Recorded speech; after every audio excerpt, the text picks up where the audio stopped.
ابن جوزی رحمۃ اللہ کی کتاب ہے بحر الدموع، یعنی آنسوؤں کا سمندر، اس میں انہوں نے یہ واقعہ لکھا ہے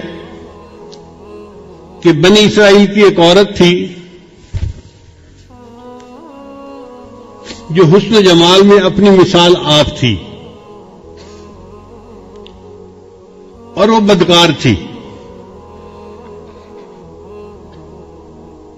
گھر کا دروازہ کھلا رکھتی تھی اور بن سنور کر چارپائی کے اوپر بیٹھ جاتی تو اس کے دروازے کے سامنے سے گزرنے والے نوجوان جب اس پر نظر پڑتی تو وہ بہک جاتے تھے۔ وہ ان سے کچھ رقم لیتی تھی اور ان کو گناہ کا موقع دے دیتی تھی۔ ایک مرتبہ ایک نوجوان بڑا نیک تھا، وہ ادھر سے گزرا، قدرتاً اس کی بھی نظر اس طرف اٹھ گئی تو اس نے دیکھا کہ اتنی خوبصورت عورت، اس کو بھی شیطان نے بہکایا۔ تو اس نے اس گھر کے جو کام کرنے والی تھی اس سے پوچھا کہ تیری مال کا مرد کو قریب کیسے آنے دیتی ہے؟ اس نے کہا جناب 1000 دینار لیتی ہے اور پھر اس کو اپنے ساتھ وقت گزارنے کا موقع دیتی ہے۔ اب یہ نوجوان واپس تو گھر آ گیا، مگر سوچتا رہا کہ میں 1000 دینار اکٹھا کروں پھر مجھے اس عورت کے ساتھ وقت گزارنے کا موقع مل جائے گا۔ اس نے محنت کی، مزدوری کی، 1000 دینار اس نے جمع کر لیے۔ ایک دن یہ اس عورت کے پاس گیا اور 1000 دینار اس نے دے دیے۔ عورت نے کہا کہ ٹھیک ہے اب تم آؤ اور میرے ساتھ چارپائی پہ بیٹھ سکتے ہو۔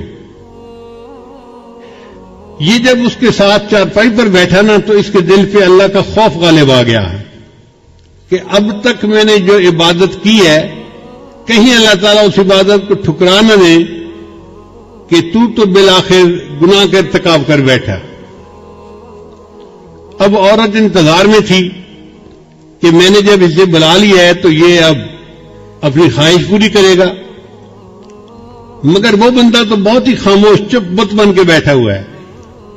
تو عورت نے اس سے پوچھا کہ بھئی میں نے تو تمہیں یہاں نہیں بلایا، تم خود آئے ہو۔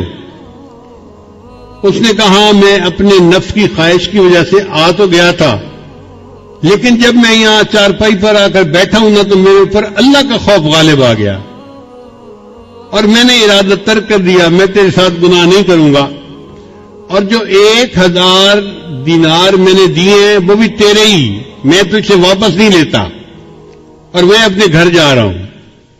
یہ کہہ کے وہ نوجوان گناہ کیے بغیر اٹھا اور اپنے گھر کی طرف چل پڑا۔ عورت نے اس سے جاتے جاتے پوچھ لیا کہ تم کس گاؤں کے رہنے والے ہو؟ اس نے گاؤں کا نام بتا دیا۔ چند دن گزرے تو اس عورت کے دل میں خیال آیا کہ یہ ایسا نوجوان ہے جس نے پہلے کبھی گناہ نہیں کیا، پہلا گناہ کرنا تھا اور اس پر اتنا خوف غالب آ گیا، اور میں تو روز گناہ کرتی ہوں اور میں توبہ نہیں کرتی، تو مجھے بھی اللہ سے ڈرنا چاہیے۔ چنانچہ اس نے نیت کر لی کہ میں بھی آج کے بعد یہ بدکاری والے گناہ کو چھوڑ دیتی ہوں۔ چند دن گزرے تو اس کا بھی زندگی گزارنا مشکل بن گیا۔ جیسے عورت مرد کی ضرورت ہے، مرد عورت کی ضرورت ہے۔ اس عورت نے سوچا کہ میں اسی نوجوان کا پتہ کرتی ہوں اور اگر وہ ہے تو میں اس کے ساتھ نکاح کر کے نیکی کی زندگی گزارتی ہوں۔ چنانچہ یہ عورت اس کے گاؤں میں گئی اور اس بندے کا نام پوچھا، انہوں نے گھر بتا دیا کہ فلاں جگہ گھر ہے۔ یہ عورت آئی اور اس نے اس کے گھر کا دروازہ کھٹکھٹایا۔ جب گھر کا دروازہ کھٹکھٹایا تو اللہ کی شان، وہی نیک نوجوان دروازہ کھول کر باہر نکلا پوچھنے کے لیے کہ کون ہے۔ جب نوجوان کی اس عورت پر نظر پڑ گئی تو وہ تو حیران ہو گیا کہ جس گناہ سے بچ کے میں گھر آیا تھا اب وہ عورت تو میرے دروازے پر چل کر آ کر کھڑی ہو گئی۔ تو اس نے ایک زور کی آہ بھری اور وہ گرا اور فوت ہو گیا۔ عورت کو بڑا افسوس ہوا. یہ چند دن وہیں رہی. پھر اس نے لوگوں کو بتایا تھا کہ میں تو بھئی اس کے ساتھ نکاح کے ارادے سے آئی تھی اور میں نیکی کی زندگی گزارنا چاہتی تھی. گھر والوں کو اس عورت سے ہمدردی ہوئی تو انہوں نے عورت کو کہا کہ وہ بندہ تو فوت ہو گیا،